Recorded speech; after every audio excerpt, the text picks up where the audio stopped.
시험 후에 오는 영광이라는 제목으로 은혜를 나누겠습니다.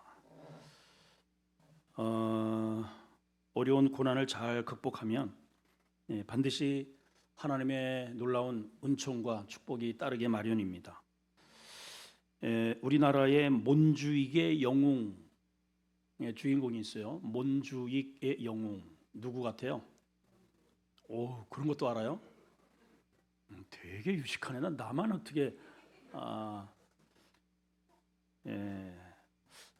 이거는 이제 마라톤으로 금메달을 딴 선수를 두고 하는 말인데, 황영조 선수가 바르셀로나에서 열린 대회 마지막 코스였던 몬주익 언덕이라고 있어요. 몬주익 언덕. 일본 모리시타 고이치를 따돌리면서 극적으로 역전을 하고 그 극한의 레이스를 1등으로 맞춰서 그에게 부여한 명칭입니다. 몬주익의 영웅. 올림픽에 많은 금메달이 있지만은 유독 마라톤만큼은 극한의 인간의 한계를 상황을 뛰어넘는 그러한 경기이기 때문에 참으로 모든 올림픽 가운데서 그래서 가장 마지막에 경기 시합을 하고 또 가장 영광스러운 그러한 메달이기도 합니다. 또 상급도 굉장히 많습니다. 오죽하면 마라톤을 다 완주한 어떤 선수는 도중에 차에 뛰어들어서 차라리 죽고 싶을 만큼의 극한의 고통을 느꼈다고도 그렇게 이야기를 한 바가 있습니다.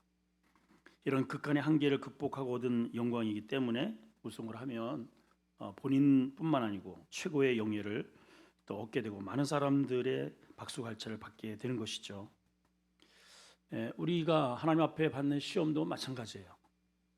쉬운 것도 있지만 정말 도저히 감당할 수 없는 어려운 시험들도 때로는 우리 각자에게 주어지기도 합니다. 아마도 가장 어려운 시험은 우리 지전에서부터 우리가 살펴봤던 아브라함이 경험한 아들을 하나님 앞에 바쳐야 하는, 정말 이거는 극한의 인간 한계를 초월하는 그러한 시험이 아니었을까 싶습니다. 아무튼 아브라함은 이 시험을 믿음으로 잘 통과를 했고 오늘은 이제 영예로운 하나님으로부터 최고의 승리의 면류관을 부여받는 그러한 내용들이 소개가 되어 있습니다. 자, 첫 번째로 하나님의 인정의 과정들을 먼저 우리가 만나보게 됩니다. 15절을 보시면 여호와의 사자가 하늘로부터 두 번째 아브라함을 부르십니다.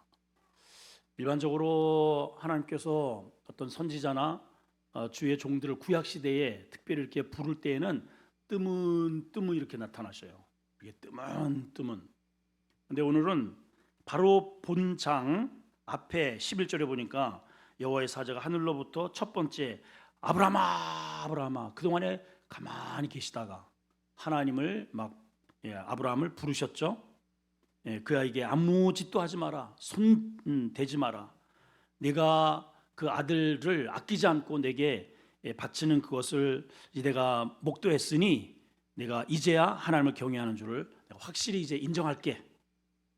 그래서 16절에 하나님께서 이 사건에 대해서 오늘 이렇게 평가를 하십니다.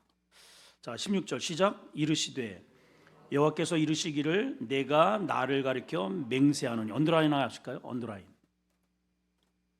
자, 사실은 하나님이 말씀하시면 그 자체가 진리입니다. 그런데 하나님이 이 문제만큼은 더더욱 오고 가는 세대 속에서 반드시 내가 이거를 지켜낼 거라고 하는 그러한 약속의 언약으로 자신이 하나님 당신께서 당신을 가리켜서 하나님 자신을 가리켜서 맹세까지 하신다. 이유가 뭐예요? 내가 이같이 행했기 때문이라는 거예요. 이같이 행한 게 뭐예요? 네 아들 독자 백세의 아들, 정말 살점 같은 그 아들을 아끼지 않고 하나님의 말씀을 100% 믿고 그렇게 실행한 것, 이것을 하나님이 극찬을 하시고 인정을 하시고 박수를 쳐주시고 천군 천사와 함께 이 일에 대해서 하늘로부터 이렇게 음성이 떨어졌다는 거죠. 야고보서 1장 12절에 보면 한번 읽어볼까요? 시작. 시험을 참는 자는 복이 있나니 이는 시리온을 건드려낸 자가 주께서 자기를 사랑하는 자에게 약속하신 무슨 관? 생명의 멸관을 얻을 것이기 때문이라. 자, 그럼 아브라함에게 주어지는 상급이 구체적으로 뭔가? 아브라함에게 주어지는 상급이 뭘까요? 아들 이삭을 돌려받는 겁니다. 아들 이삭을 돌려받은 게 상급이에요. 사실은 아들을 데리고 모리아산으로 올라갔을 때 내려올 길은 씁쓸한 자기 혼자의 그러한 길을 분명히 예상했을 겁니다. 그런데 죽었어야 아들 이삭을 하나님이 다시 돌려주셨어요. 여러 차례 말씀을 드렸는데 무슨 차이가 있는가? 엄청난 차이가 있죠. 이전의 이삭과 돌려받은 이삭의 신분의 차이, 또 존재의 차이, 그가 앞으로 살아가야 할 여러 가지 사회적 구성적 그러한 차이가 엄청나게 달라요. 올라갈 때에는 아브라함의 아들에 소속된 이삭이었다면 돌려받은 이 이삭은 하나님의 아들로서 입적된 그런 아들이라는 거죠. 어떤 차이가 있는가? 이제 이 이삭을 누구든지 건드렸다가는 하나님이 가만두질 않는다는 거죠. 철저하게 하나님이 보호하시고 지켜내시고, 또한 이 이삭을 통해서 이루실 하나님의 계획이 차근차근히 진행되어 결국은 이 이삭의 줄기를 통해서 하나님의 놀라운 구속의 계획이 이루어진다. 이것이 하나님이 아브라함에게 주시는 축복의 약속입니다. 자, 말씀을 한번 확인해 봅니다. 히브리서에 보게 되면 이 문제에 대해서 히브리 기자가 이렇게 이 문제를 이렇게 정리해 놨어요. 11장 17절에서 19절 한번 보겠습니다. 시작. 아브라함은 시험을 받을 때에 믿음으로 이삭을 드렸으니 그는 약속들을 받은 자로 돼 그 외아들을 드렸느니라. 그에게 이미 말씀하시기를 내 자손이라 칭할 자는 이삭으로 말미암음이라 하셨으니 그가 하나님이 능히 이삭을 어떻게 해요? 죽은 자 가운데서 다시 살리실 줄 생각한지라 비웃건대 그를 죽은 자 가운데서 도로 받은 것이다. 죽은 자 가운데서 도로 받은 아들. 그러니 얼마나 귀합니까? 자, 아브라함이 믿음으로 이삭을 드리면서 고민한 게 하나 있을 겁니다. 풀리지 않는 숙제. 분명히 이 아들 이삭을 통해서 분명히 약속을 받았어요. 하늘의 별, 바다의 모래처럼 후손이 많아질 거다.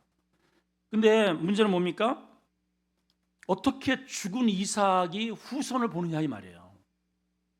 그러려면 아브라함이 생각을 한 거예요. 이제 거기에서 이 이삭을 하나님이 바치라고 하는데 그것도 번제로 바치라고, 번제로 태워서 바치라고 하는데 어떻게 죽은 이삭이 후손을 보지? 그것도 하늘의 별처럼 바다의 모래처럼 많아지냐? 답은 이 이삭이 죽어도 다시 살아나야 가능한 일이에요. 또 묵비권 다시.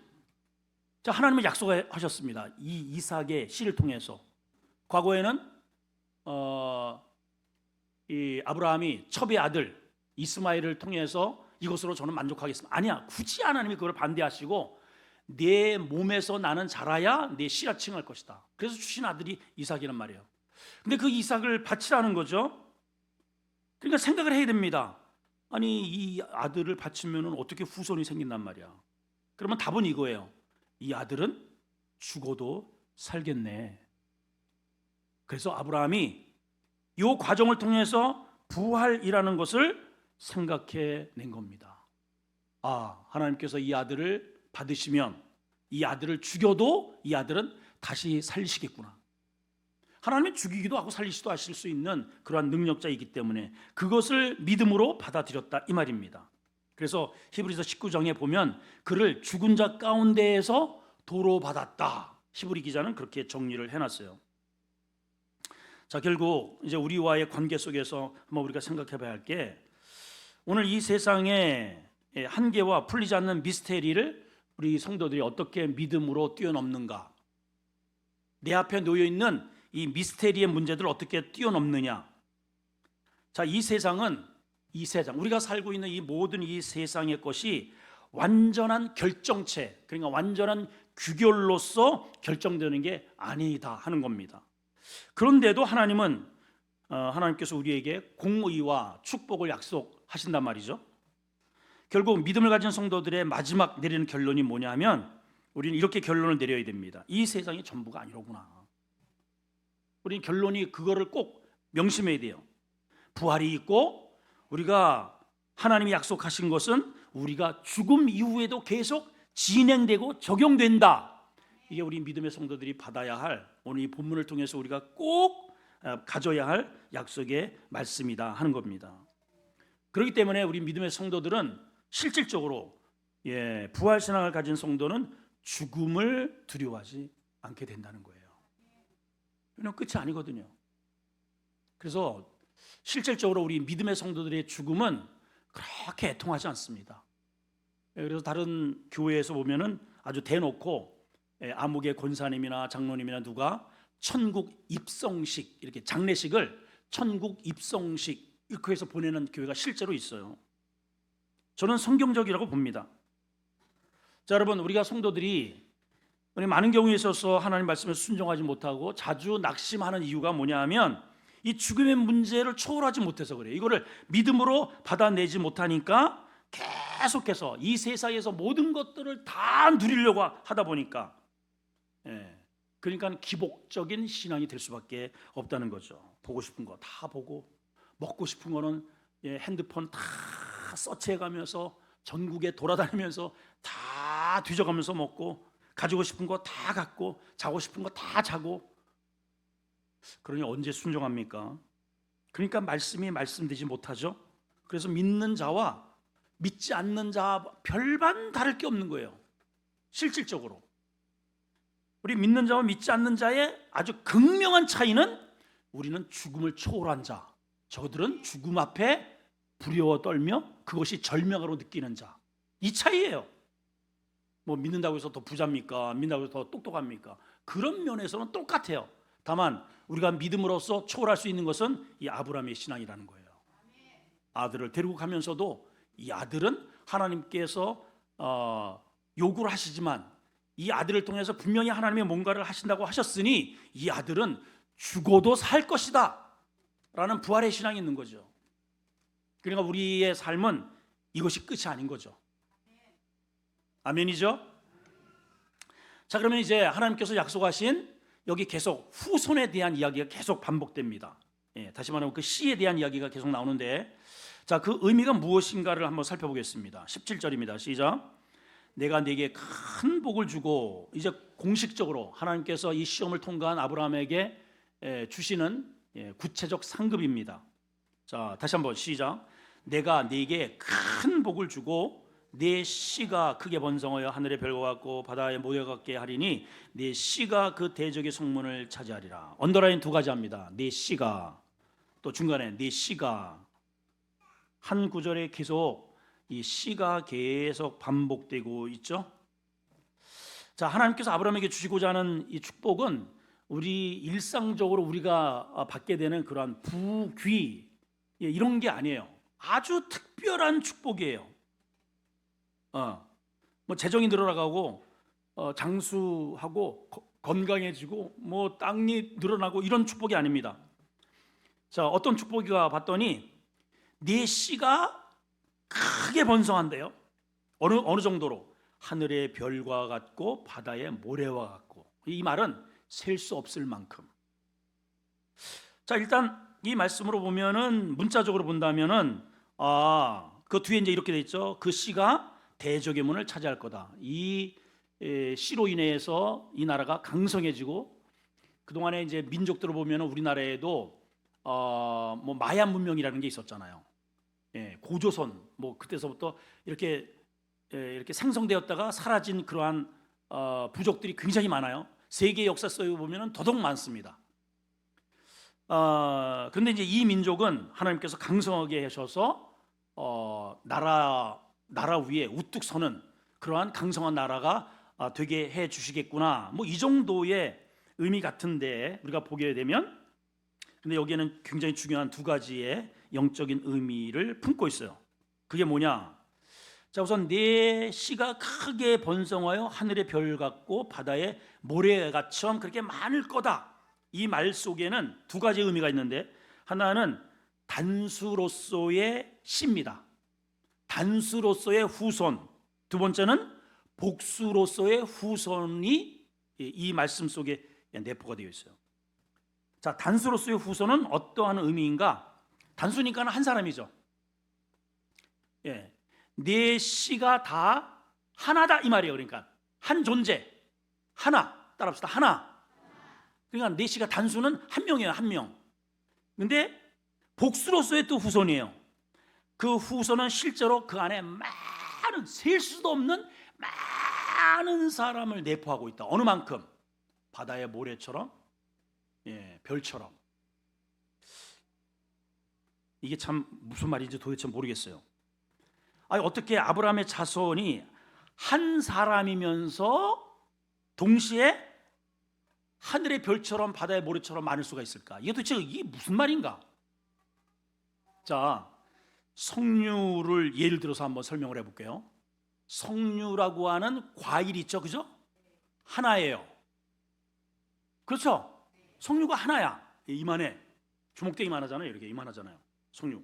근데 그거를 쫙 쪼개 보면은 석류. 그냥 그 안에 그냥 알이 꽉 차 있어요. 그게 다 뭐예요? 석류예요. 딱 그거예요. 자, 이 하나라고 하는 존재는 예수 그리스도 한 분이에요. 그 안에 또 다른 예수의 그러한 지체들이 꽉 열매가 되어 차 있는 그러한 형국이라는 것이죠. 우리가 그 안에 예수라고 하는 이 카테고리 안에 우리가 열매가 되어 그 안에서 보호를 받고 아름다운 집을 내며 하나님의 영광의 그러한 존재로서 그 안에 열매로 가치를 발휘하고 있다는 그런 뜻입니다. 그러니까 이 한 존재는 절대로 아브라함 본인이 될 수 없어요. 왜냐하면 영원해야 되니까. 죽으면 안 됩니다. 생명을 유지할 수 있어야 되고 그 생명 공동체를 책임질 수 있어야 합니다. 이 한 존재는, 이 씨는. 그러니까 생명이, 영원한 생명이 그 안에 있는 거예요. 이해가 되시죠? 근데 아브라함은 죽었잖아요. 모세도 안 됩니다. 하나님 앞에 직접적으로 율법을 받았고 엄청난 출애굽의 주인공이 되었지만은 그도 느보산에서 죽었잖아요. 백성들은 다윗이 그런 줄 알았어요. 다윗. 야, 이제는 사울이 지나가고 다윗을 통해서 뭔가 데이비드 킹 오브 데이비드. 그래가지고 뭐 그냥 난리를 쳤는데 다윗도 무덤을 그대로 가지고 있단 말이죠. 그 후손이 바로 방금 말씀드린 대로 영원한 생명의 빛으로 이 땅에 오시고 영생수로 이 땅에 오신 예수 그리스도, 바로 그분이에요. 우리는 그 안에 수많은 영적인 가족이 되어서, 알곡이 되어서 그렇게 하늘의 별처럼 바다의 모래처럼 지금 이 지구상에 어마어마한 그리스도의 공동체가 가족을 이루고 있다. 말씀대로 되었잖아요. 과거에 아브라함에게는 이게 정말 뜬금도 없는 얘기입니다. 아니 100세에 겨우 아들 하나 지금 이제 봤는데 바다의 모래, 아이고 애나 하나 더 주지, 딸이나. 그랬을 거예요 아마 아브라함 경우에서는. 근데 그 뜬금없는, 정말 진짜 어떻게 하나님은 어떻게 뻥을 치셔도 정말 좀 어느 정도 이렇게 좀 비스무리하게 해야 되는데 세상에, 아니 이제 겨우 100세 그것도 정말 죽을 똥살똥해서 한 명 놔놓고 아브라함아, 저 바다를 봐라, 저 하늘을 좀 봐봐, 저 별들 좀 봐봐, 별 많네요, 셀 수도 없네요, 내 후손이 저렇게 될 거야. 네? 저 하나님 좀 그럴듯한 좀 얘기 좀 해주세요. 우리 인간은 그래요. 근데 지금 돌아보니 셀 수도 없어요. 그 말씀이 실제로 이루어졌네요. 자, 그러면 아브라함의 역할은 뭐냐? 오실 예수 그리스도를 비춰내는 등대 역할이 아브라함의 역할이다 이거예요. 이것이 나의 역할이기도 합니다. 그럼 아브라함은 장차 오실 그리스도를 밝혀주는 등대의 역할을 했어요.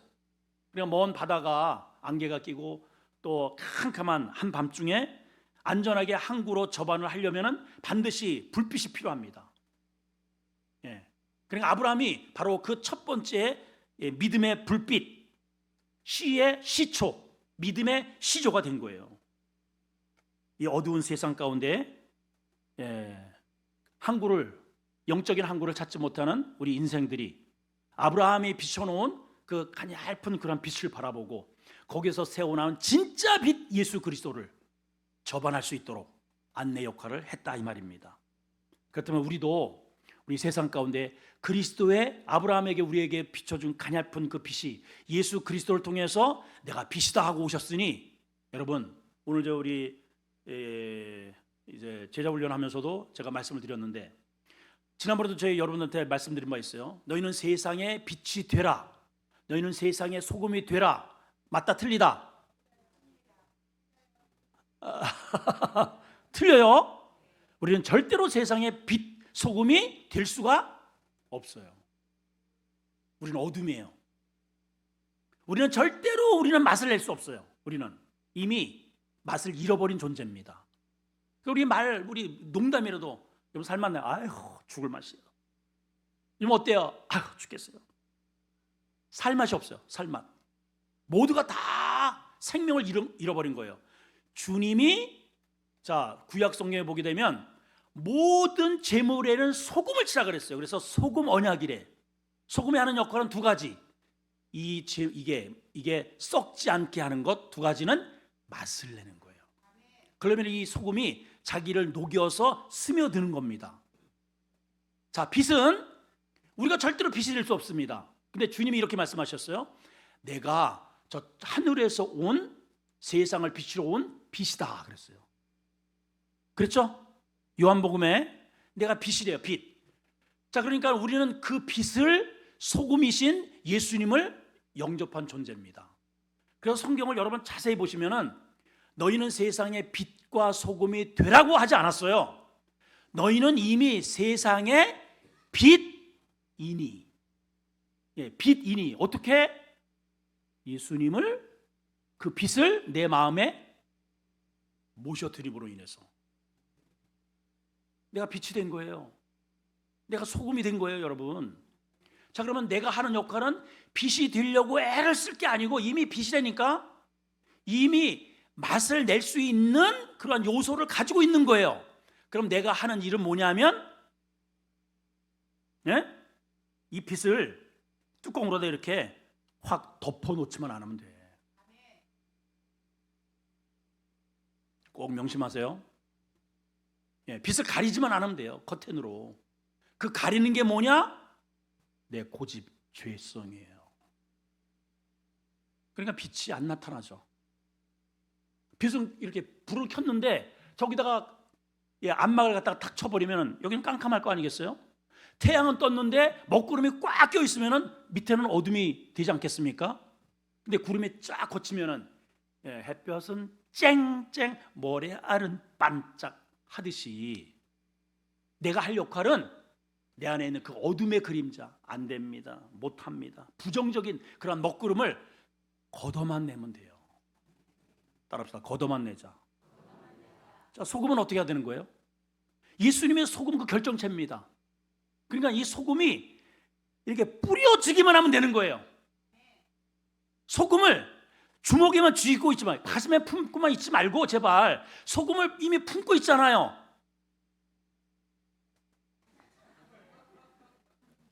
대답을 하시라. 여러분 소금을 이미 품고 있잖아요.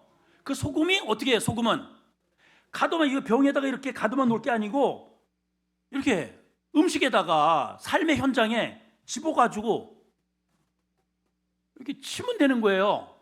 이렇게 쳐. 자, 옆 사람에게 시작. 쳐요. 소금을 이렇게 뿌려요. 이렇게 뿌려 치는 거예요. 야, 국밥 할 때 어떻게 이렇게 해가지고 소금을 치잖아요.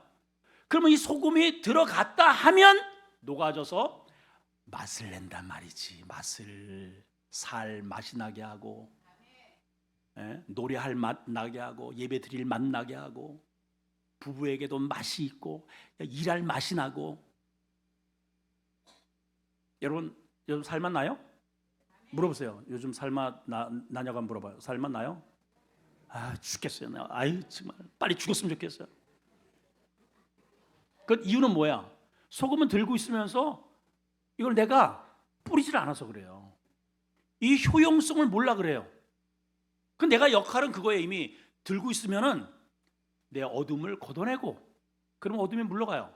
주님이 빛이기 때문에 강렬합니다. 어둠은 그 앞에 꿈쩍도 하지 못해. 그냥 삽시간에 사라지는 거예요, 어둠이. 그리고 맛을 잃었다, 썩는다, 여기 냄새가 왜 이렇게 나, 우리 교회는 왜 이렇게 지독해 냄새나, 하지만 말고 예수님을 거기다 뿌리시면 됩니다. 팍.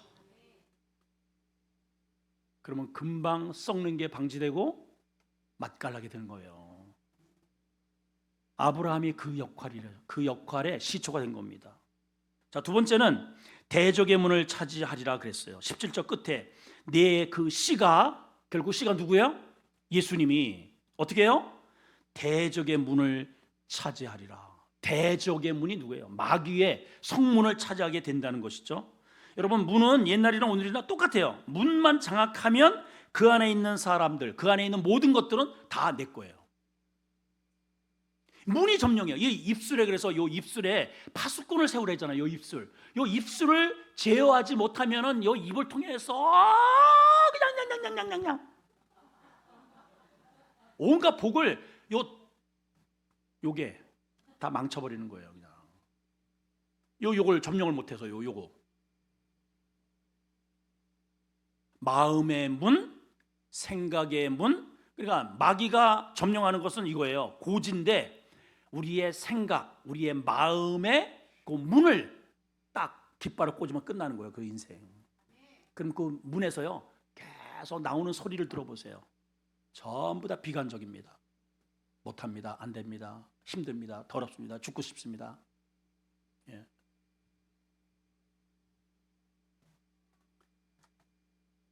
자, 그런데 오늘 이제 마지막입니다. 이 씨로 말미암아 18절에 보니까는 천하 만민이 복을 받는데요. 천하 만민이. 아브라함과 함께했던 그 가족, 부족, 그 사람들만 복을 누렸어요. 가족, 아브라함의 공동체 부족이. 그리고 후손이 이제 그 민족을 이루죠. 아브라함의 복을 받았다면 천하 만민이 복을 받는다. 와, 이거는 대단한 것이죠. 어떻게 해서 이런 엄청난 사건이 벌어졌는가 봤더니, 자, 18절 거기에 비결이 담겨 있어요. 18절 보니까 이는 그랬어요. 이유예요. 이는 그 뒤에 읽어봅니다. 시작. 네가 나의 말을 준행했기 때문이라. 이게 키워드입니다. 키워드. 자, 준행했다는 말이 뭐예요? 방금 전에 독자 아들을 도저히 가능하지 못한 정말 극한의 그러한 시험을 믿음으로 순종한 그것을 통해서 하나님의 복이 이 아브라함의 씨를 통해서 이 세상에 이렇게 엄청난 영향력을 퍼치게 되었다는 거죠. 그러니까 결국은 이거야. 한 사람의 영향력. 여러분 가정에 한 사람만 믿음으로 이렇게 딱 순종하는 사람이 있어요. 이 한 사람 때문에 가족 전체가 복을 누리게 돼요. 직장에는 사장 한 사람, 어떠한 정말 성실하고 정말 아주 그냥 똘똘한 그 회사원 한 사람이 회사를 살리는 거예요. 세상은 전부 다 한 사람이에요. 한 사람 아담 때문에 죄가 다 우리가 범죄해서 우리가 범죄한 게 아니에요. 한 사람 때문에 죄가 싹 들어와 버렸어요.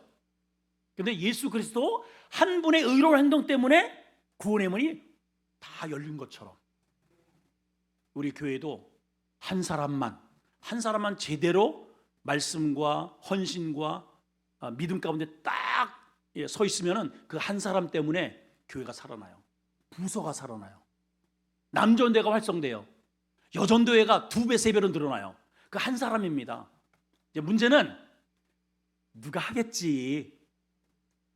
이게 이제 거시기지. 그러지 말고 그 한 사람이 내가 되리라. 이렇게 좀 긍정 마인드를 좀 가지셔야죠. 내가 그 한 사람의 통로가 되리라. 자, 이제 결정합시다. 내가 그 한 사람이 되리라. 그렇게 가지고는 안 돼. 택도 없어요. 내가 그 한 사람이 되리라. 시작. 그래요, 여러분. 제가 우리 교회에 이렇게 쭉 돌아가는 여러 가지 부서들을 이렇게 들여다보면 거기에 한 사람이 꼭 있어요. 주방에도 그분 한 사람 때문에 주방이 지금 잘 돌아가고, 우리 여기 교회의 환경을 이렇게 잘 가꾸는 사람도 그 한 사람. 예, 우리 전도에도 그 한 사람 때문에 막 산에 위에 뭐 이렇게 다니며 하고, 새가족보에도 그 한 사람, 다 그 한 사람이에요. 한 사람. 여러분, 그 한 사람의 원동력이 되기를 축원합니다. 하나님 아버지, 우리가 그 한 사람이 되게 해주세요. 아브라함이 도저히 감당할 수 없는 환경 속에서 하나님 앞에 순종함으로 오늘 엄청난 하나님으로부터 극찬을 받습니다. 그 씨로 말미암아 대적의 문이 열릴 것이다. 그 덕으로 우리가 어둠의 권세를 이기게 되었고, 그 한 사람 예수 그리스도께서 우리 안에 오셔서 그분이 바로 빛이고